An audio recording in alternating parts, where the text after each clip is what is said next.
Google makes over $1 billion a day. 5 years ago, they had something like 93 million data points on every individual in the United States. And you're telling me you don't think that they can figure out that you're a little group of people leaving each other reviews? Like, are we fucking joking right now?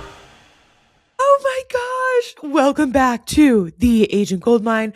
This episode has been years in the making. I actually wasn't even sure that it would ever happen. Ali and I have been hoping, we've been dreaming, we've been plotting, and finally today we have got him on as our guest, very special guest. Okay, guys, this human started out as, well, was born, but in his earlier life, recon sniper in the Marines, got out in 2020 to become, of course, a real estate investor, wholesaler, flipper, gonna change the world. Then heard this girl on the Bigger Pockets podcast back in 2020 and was like, damn, I'm gonna marry that girl.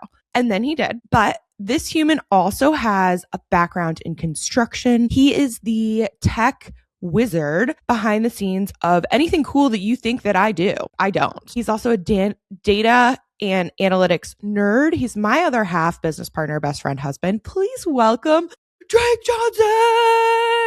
Woo! So funny because you forgot to mention too, he is coming here the day after his birthday. So Drake, thanks for jumping on. And I know that this has been such a popular topic because it's Google, and you are the literal, well, you probably won't call yourself this, but I'm going to call you this, the expert. So we're excited to ask you a shit ton of questions. He's cringing right now at the word expert. Well, expert, yeah. It's because there's so many people out there who claim to be experts and know everything, and they don't. And I don't know everything either. So, happy to share the knowledge that I've learned, spending dozens of hours working on this stuff. Where should we start? Like where should we start at creating a Google business page or the importance of it? Yeah, we can definitely do that. So I think, Ali, are you having issues with yours right now? No. Luckily, no. Okay. I just knocked on wood. Liz there is Davis. Yeah. There are 2 people in our community that are having some issues getting verified. Got it. Yeah. Okay.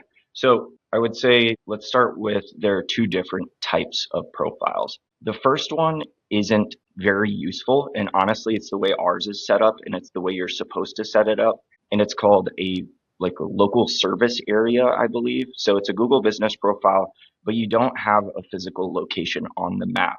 And therefore, anytime people search real estate agent near me, you're generally not going to pop up because they don't know where you are. You're just telling Google, I serve this area. And then you don't really get any impressions unless people search for your actual business. So Shelby and I, we only get, I think it's like 100 impressions every 6 months or something crazy like that. And that's just because people are searching like 5 pillars of Islam. Our name is 5 Pillars Team on Google business profile. So when people search like 5 pillars, anything, we generally pop up in Google Maps, but there's not a ton of searches for like 5 Pillars Team. And we hardly ever show up for real estate agent near me. That being said, I think a lot of the agents try to set it up with a physical location instead of calling it a service area. And when you do that, your Google requires a lot of like extra information from you. Like you need to upload a video of your signage out front.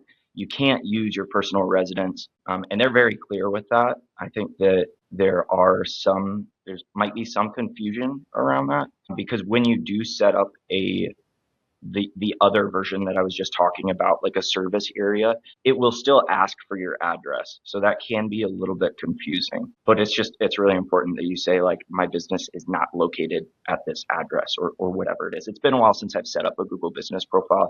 I just know that those are the 2 differences. Damn. This is crazy. I don't even know what mine is. I'm looking at mine right now and I have no freaking idea. I used to have my address out there and I remember feeling pretty uncomfortable about that. And what's the name of your Google business profile? Ali Garcet-EXP Realty. Okay, so I just searched it. Yeah, how can one tell? Right, so you are a service area business because you don't have a physical location. I Googled your name and it shows like a little outline on your around Tucson for you. So maybe can I share my screen? Would that be helpful? Totally. Speaking of that, guys, if you're listening and you didn't know, we do also air this on YouTube. So whenever you want the visual play-by-play of what we're talking about, just pop on over to the Agent Goldmine on YouTube and stare deeply into our eyes. Cool. Can you see this? Yes. Yeah. So this right here, where you see the outline around Tucson, and of course, there's no actual address here. That tells you that you're set up as a service area business instead of having a physical location. Dang, you know what sucks? The two most popular areas that I serve, actually, the three most popular areas that I serve are actually outside of Tucson, like outside of that perimeter, that border. Does that make a difference? Since yours is a service area business, I don't think it will. If you wanted to pull up your analytics and actually see what searches you're showing up for, I find that to be really helpful. Personally, I don't think we show up for any real estate agent near me searches. If we do, it's a very limited amount, like less than 10 per month. So it's I think that's another big misconception then is well, then why do I have this? And I think the way that Shelby uses it is awesome. Number one, it's a proof of concept for people who are maybe not the warmest leads, but they got a referral from you. They're a little bit skeptical. You show them your Google business profile and you've got 100 5-star reviews. That is validation for a lot of people. The other thing, which I'm sure Shelby's talked about this on the podcast before, is sharing that with cross agents in transactions to be hey, I'm not a newbie. I know what I'm doing. There's also I think we have some reviews from other agents on there, don't we, Shelby? We do. That's been my thing lately. And I don't think I've actually ever shared that on the podcast. So now I feel guilty, but Drake is totally right. So what I've been doing lately, because our market has been heating up, it's been multiple offers on the past few that we've submitted on, and we've actually won all of our highest and best situations. But one thing that I do is that I always include, hey, here's the offer, here's the lender, and I share his 5-star reviews, his 100, he has an amazing Google business profile. And then I'm also, just so you know, I am experienced. I will make your transaction incredibly easy. I bust my ass. Here's my Google business profile. Please read my reviews. Also, call me if there's anything I can do to make this offer what your seller needs. So I do think that having that flow is really helpful for exactly what Drake was talking about, the validation piece. And you send that via text or email to the listing agent? So usually it's in the email. So after I have the client, sign everything, I send an offer to purchase overview email, which I have a template for. If anyone ever wants it, I could upload it. But it's the key points of the offer, because diving through and trying to find what do I care about in this offer. So it's the key points, then it's the lender, and then it's me. Boom, boom, boom. And I also CC the lender. Email. Okay. Okay.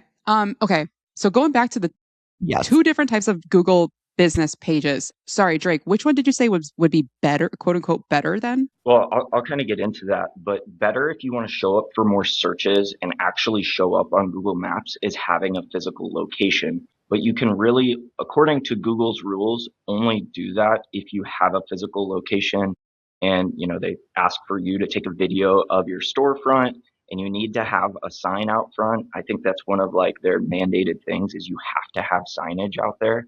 You have to show them your address in the video too. So it's not very many agents have their own office. And if you're at a brokerage who does have an office, there's also some weird stuff going on to where if there are multiple people with the same category of Google business profile showing up at the same location, Google essentially cancels all of them or selects one of them to show. So it's, so if you think that this is going to be helpful for you to set it up at your brokerage when there's a bunch of other agents who have their Google business profile at the brokerage office, there's a really good chance that you're not going to get anything from it. And you can check that by just opening up your analytics and seeing what stuff you're showing up for. Okay, so the location base is most likely going to be the broker owner or a team leader of that branch. Exactly. Of that little office. And that's a really good thing to kind of tap into. If you do have a team, I would make sure that the agents on your team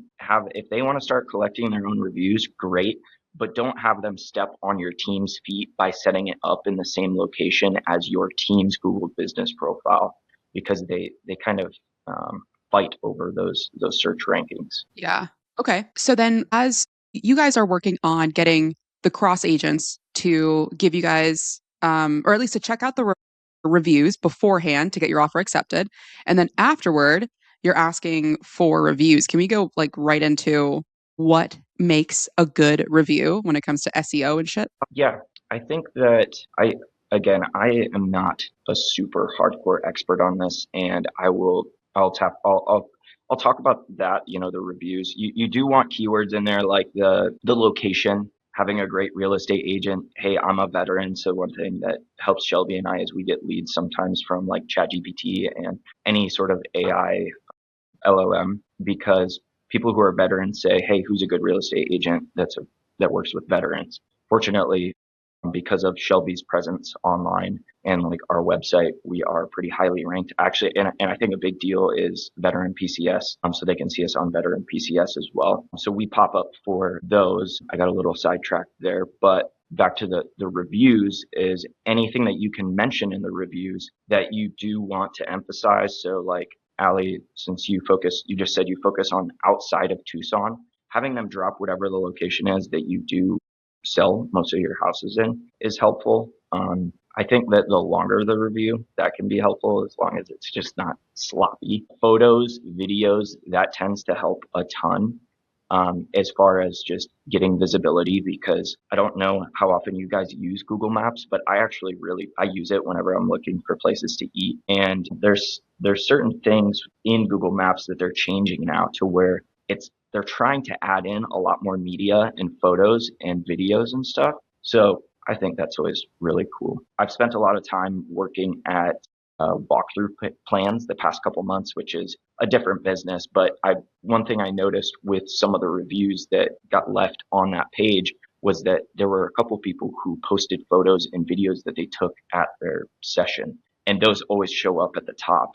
I think that a lot of people, I don't know about you guys, but I would rather see a long, like thought out review with a video and photo of the client's experience. So if you did get a video testimonial, it would be awesome if they uploaded that to a review. Now I know that's kind of cringe for a lot of people to do. They don't want to get in front of the camera. And we honestly, I don't think we've ever asked someone to do that and actually post it with their review. But I think that would be really dope if you did find someone who was comfortable in front of the camera. Would there be a big difference between you posting the video? Because I tend to like surprise them with the video, like, oh, just whip out the phone last second, even though it was planned on my end, but it wasn't planned on their end. If I posted the 10-second testimonial as opposed to them, does that make a difference at all, you think? I don't necessarily know. It won't show up in their review when people are looking at the reviews, right? So yeah, that's true. I was more so talking about the people actually flipping through the reviews,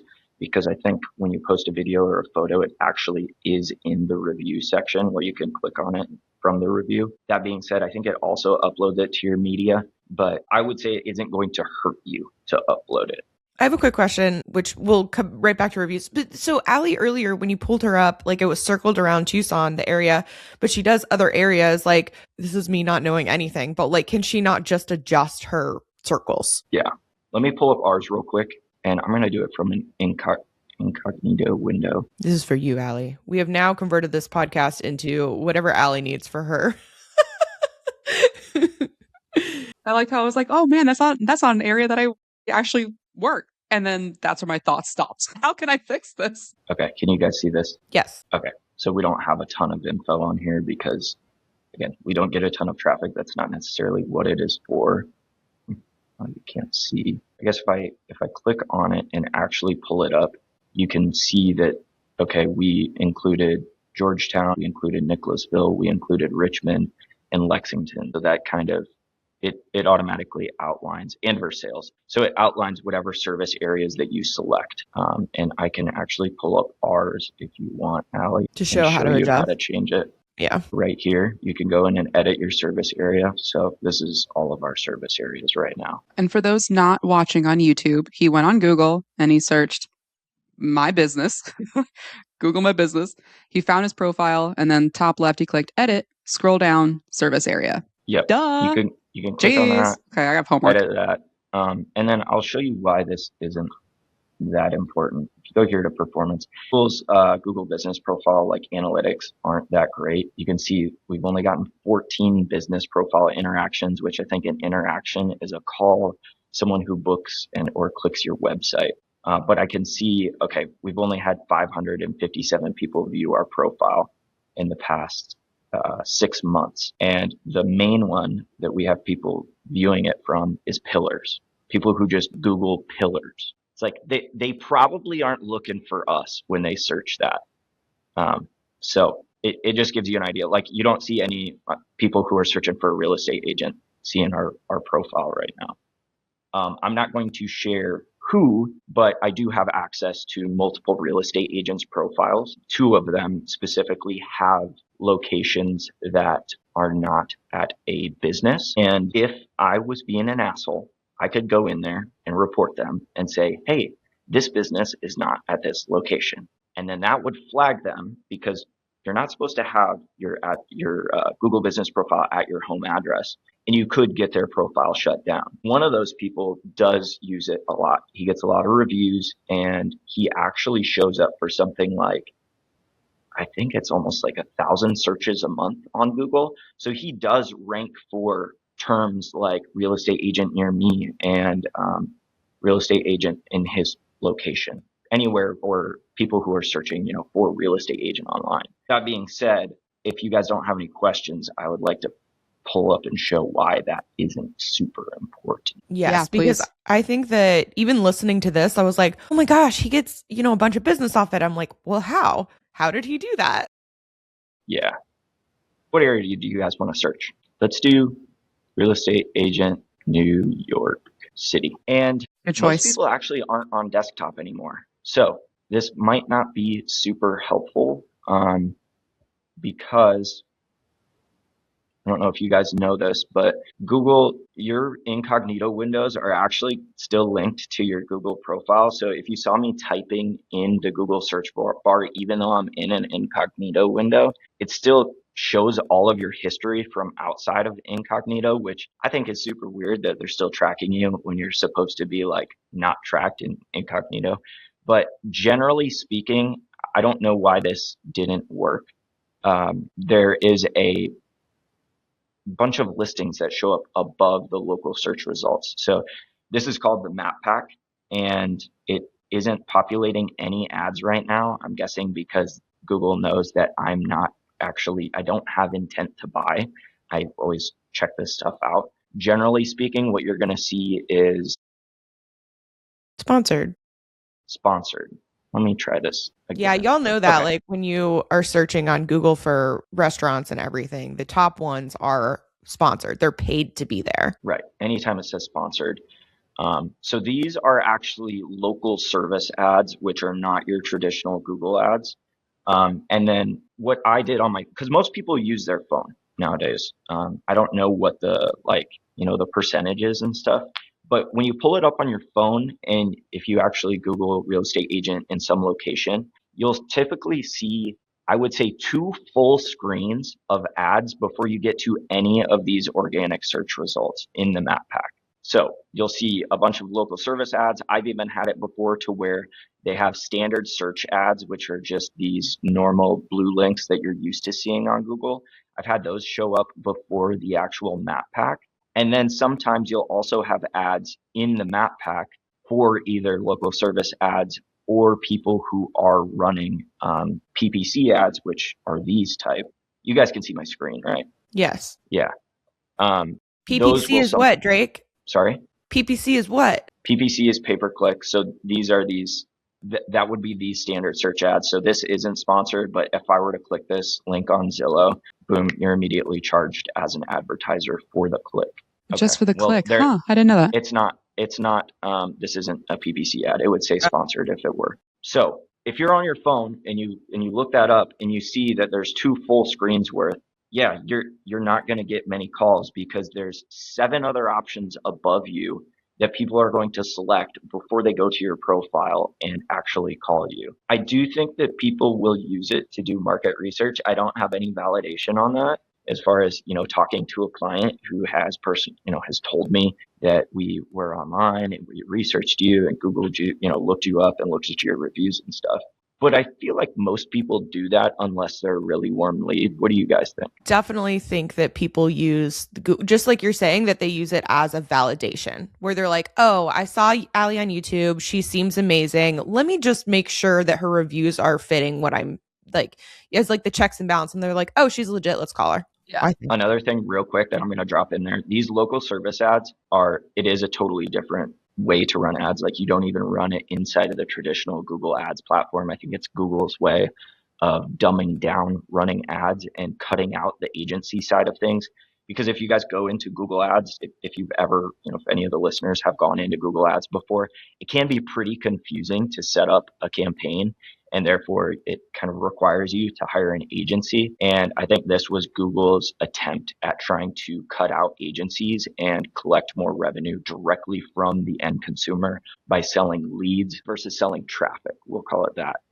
And this local service ads, I just saw an article recently that Google is launching like a Zillow inside of, I haven't personally seen it, but I had an interview with them a couple of years ago and I signed an NDA, so I'm probably not supposed to talk about this, but I spoke to one of the Google reps and they were asking me a lot of questions that led me to believe that they were going to start doing this. So it was kind of reaffirming that a couple of years later, they apparently have started doing it.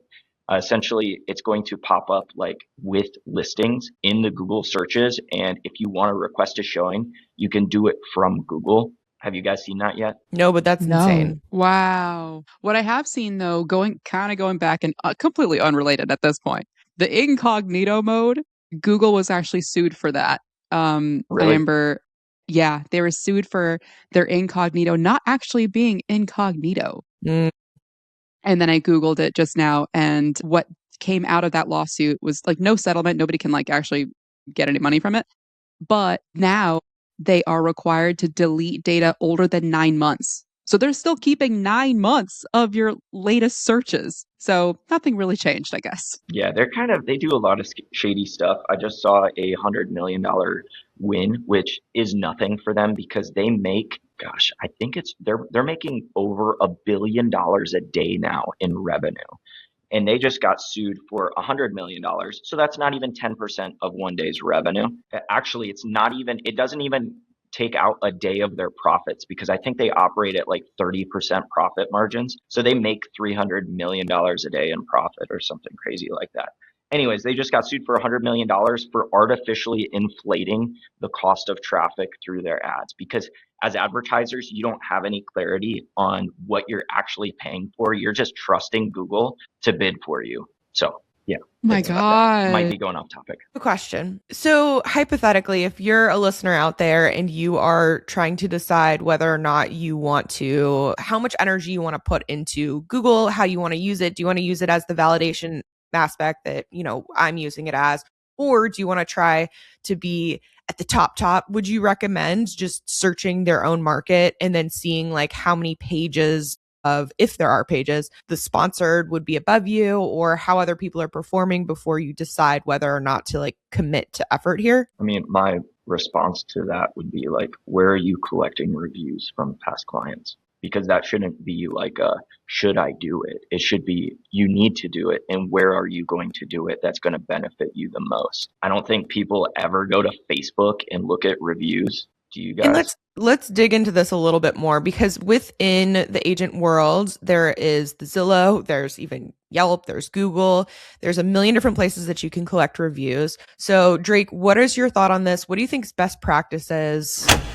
If you're on a 50-50 split, it's time to rethink your brokerage. At eXp, the split is 80-20. And once you cap, you keep 100%. We show you how to get there faster. I'm Ali Garced, or Ali the Agent. My sponsor, Shelby Johnson, and I each close over 40 deals a year. We are full-time agents actively producing, and everyone in our upline is an icon agent. When you name us as a sponsor at eXp, you get full access to all of our systems and checklists and templates, our 200K GCI playbook to help you make 200K your first year, direct mentorship and direct access to us, no huge group calls.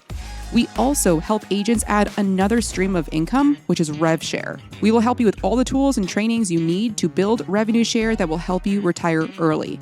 If you're interested in building an actual business, book a call at theagentgoldmine.com.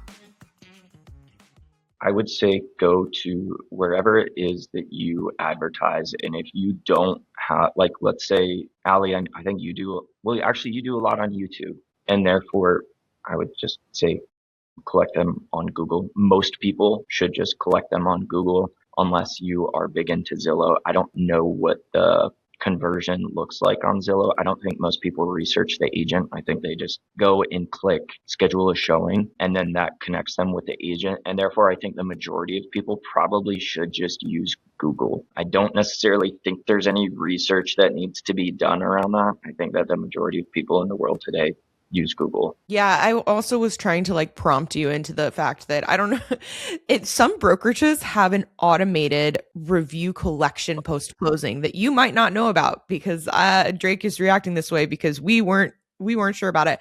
And I had recently had this closing where the client sent me the email of like, here's everything I tried to post, but there wasn't enough words, so I had to shorten it down. I just wanted to let you know about this novel that I wrote. And I was like, oh my God, that's amazing. And I was just waiting to see it on Google, which is the link that I sent him to post it. And then we found out that there's an automated Love EXP, but apparently they do an automated review request that goes directly to the client, and he posted it on there. And now we're like, oh shit, like we have. And I just saw another one come through today, or excuse me, yesterday. I think the clients that we closed last week or earlier this week, which really pisses me off that they would do this and not tell us. Real Satisfied is what it's called.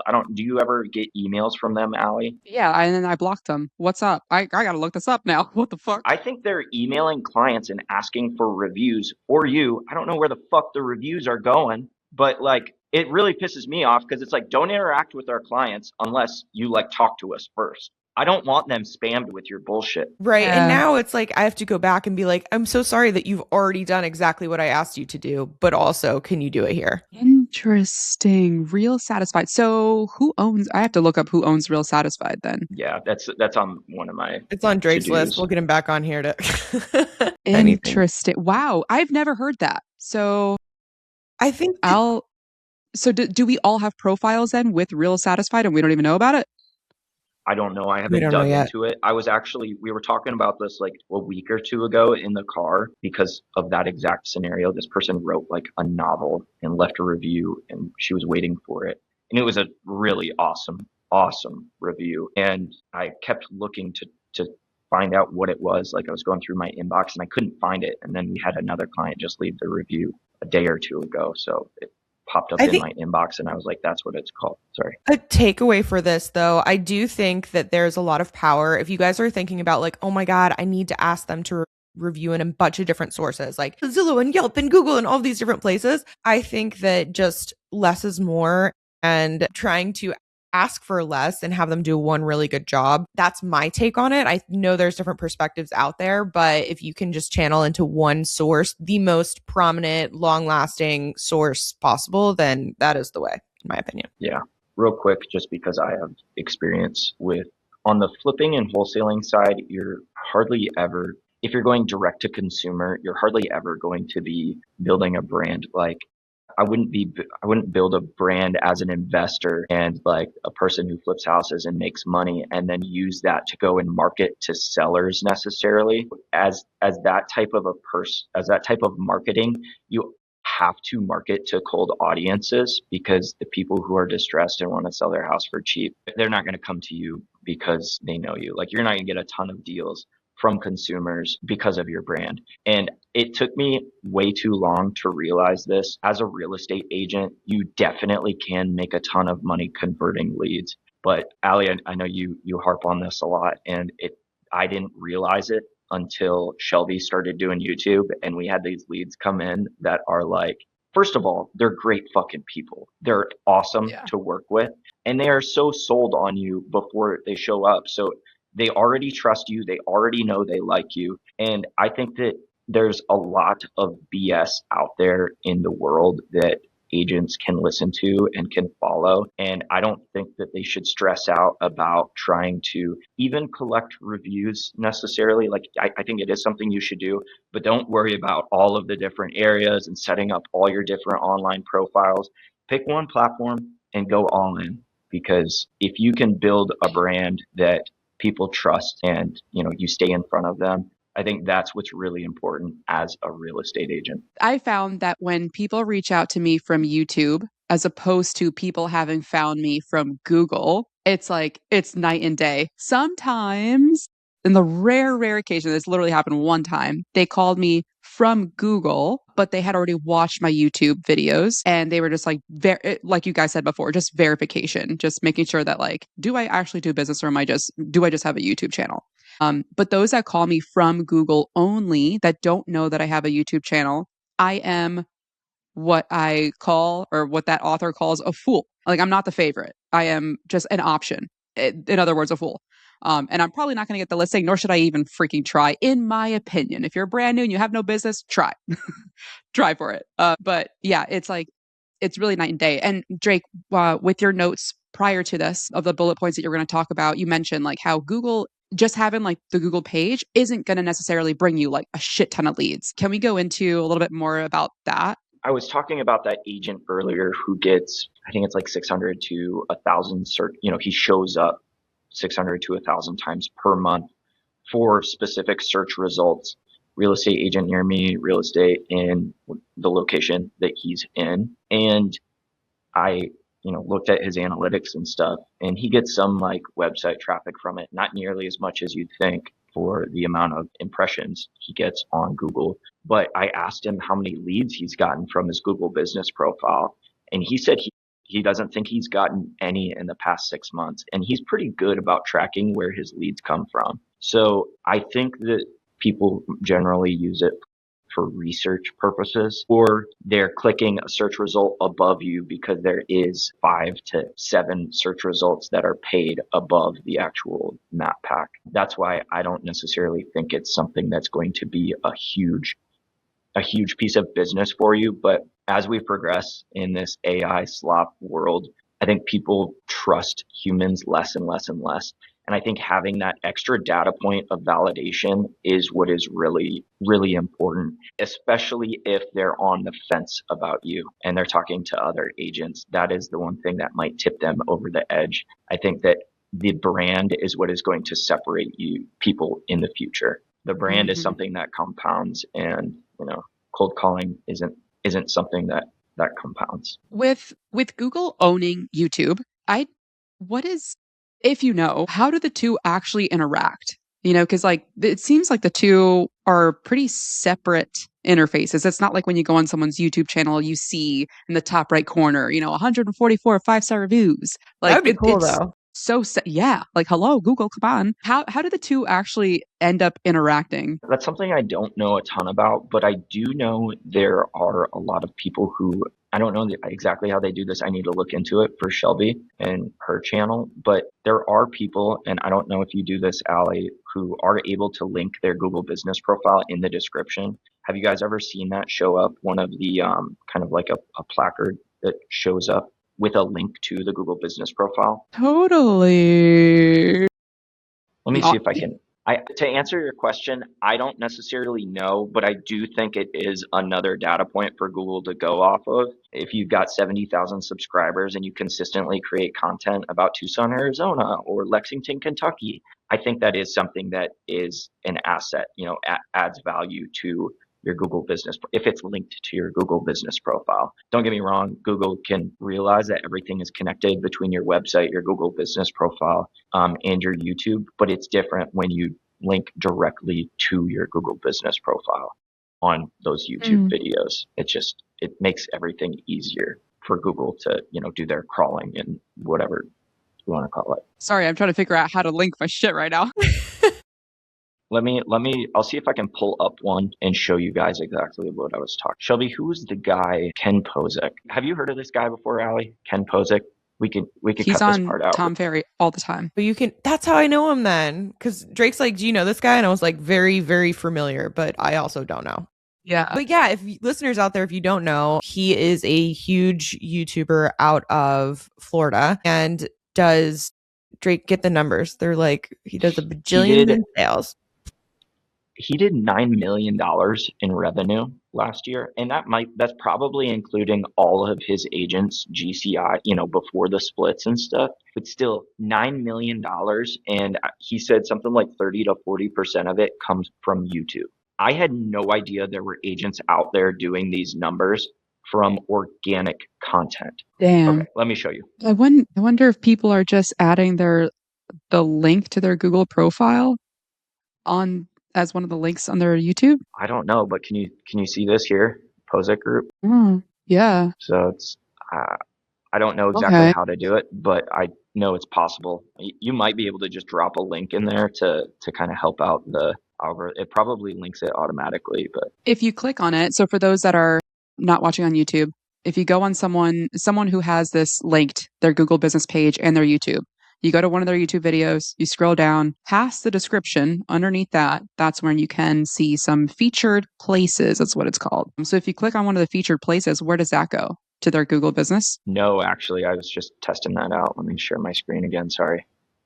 So it's kind of weird. You click on it and it just goes back up. So, you know what? I bet if I Google Pozek Group and the fact that it's linked to so he links to his YouTube channel from his Google business profile. So definitely do that if you haven't done that. Have we done that? I don't know. I'll have to check that.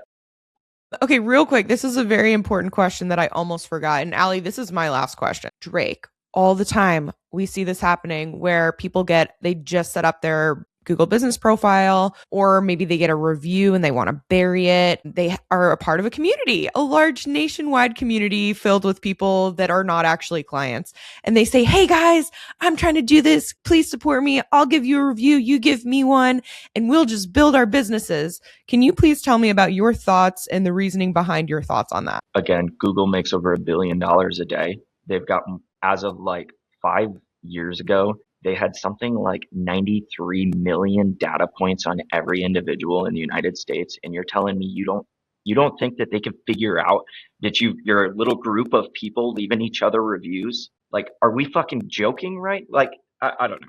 They every time I see this happen, I see this happen, Google deletes all the reviews. I don't think I've personally seen them like shut down someone's account before or suspend their profile.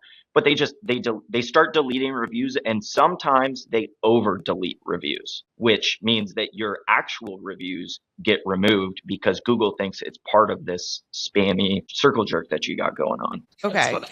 So you're saying the takeaway is it's just a waste of effort because although they may get you're so excited for your here and there, you got a couple of them, but ultimately Google will delete them and possibly over delete. Yes. And if I were to try to do this, what I would do is ask people who are local in your community who maybe haven't done business with you, but ask them to leave you reviews. And don't do it all at once. Like, that is a big red flag if Google sees, hey, this person doesn't have very many reviews and all of a sudden they've gotten 5 today. Spread it out. Do like one every few days. It just seems a lot more natural. Again, Google's not stupid. As far as someone leaving you a bad review and wanting to bury it, I think that doing the same exact thing where you can go in and actually report a review for being inaccurate or whatever, you can just say it's like false information.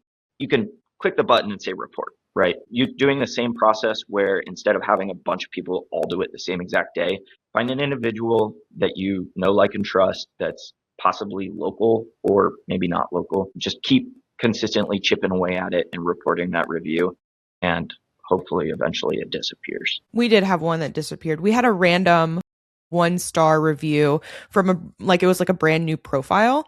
So they like created a profile to do this anonymously. They gave us a 1-star review without any writing. Like, it was this was years ago. And I remember being like, who hates us enough to create a profile? To create a whole profile. I'm like, actually, I think we've made it. Like, this is very impressive. But anyway, Google did just delete it because they were like, what? This is stupid. This is not real. But okay, real quick on follow-on question is I've seen a lot of people be like, my Google got shut down. I did all this work and now it's shut down or it's flagged or whatever. Can you talk just a little bit about why you think that is happening and what they can do to not have that happen? Yeah, so personal experience, because Shelby and I paid, what was it, like $500 to get the Google business profile back. Yeah, When ours did Shelby get shut down.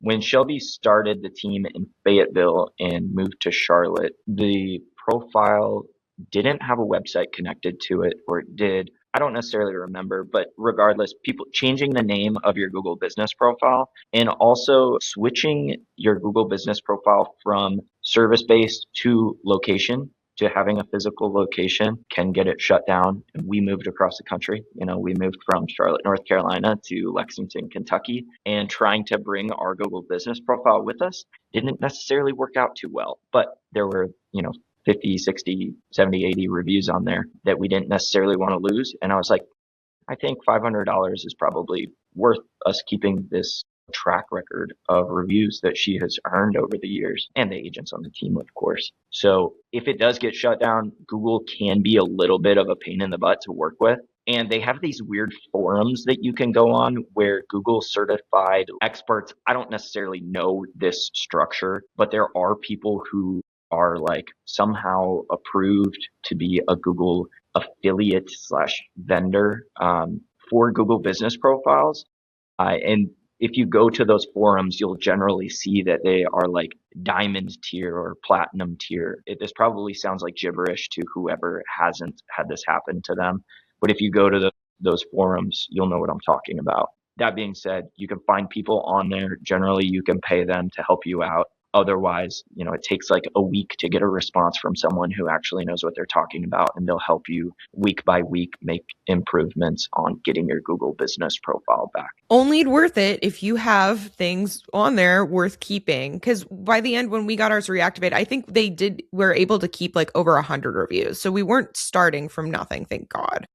Right. But some of them, we didn't get some of our reviews back. I know. They did knock off like 30 to 50 reviews, I believe, which kind of sucked because, we did spend $500, but the more I learn about it, the more I'm like, I do think the $500 was worth keeping that track record of several years where people can go back and filter by, okay, let me see how old these reviews are. So it just shows like if there is a really high information buyer like I am, where I want to know certain things about people, like, hey, how long have you been in business? Yeah, it helps out having that track record. And if you're new and you're having issues, just don't mess with it. Start a new one and do it the right way. Nice. That's all my question. Ali, you are up, girlfriend. Yeah, I mean, so we covered the common fuck ups. We covered what to post. We covered the difference between the two Google business profiles. I mean, I think we've covered it all. And I think this answers the questions in our community. Before I say my last part, Drake, do you think that we missed something? Like, luckily, we have you as part of 5 Pillars. So anybody in our community can reach out to you in our WhatsApp chats. So this has been a huge help. Well, actually, I didn't let you finish answering the question. Is there something he shook his head. you think we missed? No, yeah, sorry for the listeners. Okay. I shook my head, but no, I think I covered everything that I have to say about Google business profiles. And yeah, I'm here. If anybody needs help, feel free to shoot me a message, or if you're really struggling. Yeah, he's like, I don't really mean Give it. me a call. He's like, if you're in the community, yes. If you're out of the community, no. Still happy Yeah, I'm should still have happy to clarified that. help, but like, if you haven't done work by yourself, I'm not coming in to solve your problems for you. Like, this stuff isn't easy to figure out. Google is consistently changing. All of these platforms are always changing. And at the end of the day, it's not my full-time job to be like figuring out Google business profiles. But guess what? There are people out there who do it full-time, and they know exactly like the back routes to take with Google. Actually speak to a Google representative and get your profile back if that's what you need. But you got to pay them money. And that's how the world works. Pretty sure at this point it costs way more than $500. I think you guys got a steal. So good for you guys. I've seen I can thousands. connect you guys. Yeah. And if you are that person who is having issues with your Google business profile, I can connect you with the guy who did help us out. Drake, thank you so much for jumping on the podcast and sharing this with us. I already have like a 5 bullet point checklist of things that I need to do right now. So thank you so much. And for all the listeners, be a bro and share this show. If you're on a 50-50 split, it's time to rethink your brokerage. At eXp, the split is 80-20. And once you cap, you keep 100%. We show you how to get there faster. I'm Ali Garced, or Ali the Agent. My sponsor, Shelby Johnson, and I each close over 40 deals a year. We are full-time agents actively producing, and everyone in our upline is an icon agent. When you name us as a sponsor at eXp, you get full access to all of our systems and checklists and templates, our 200K GCI playbook to help you make 200K your first year, direct mentorship and direct access to us, no huge group calls. We also help agents add another stream of income, which is rev share. We will help you with all the tools and trainings you need to build revenue share that will help you retire early. If you're interested in building an actual business, book a call at theagentgoldmine.com.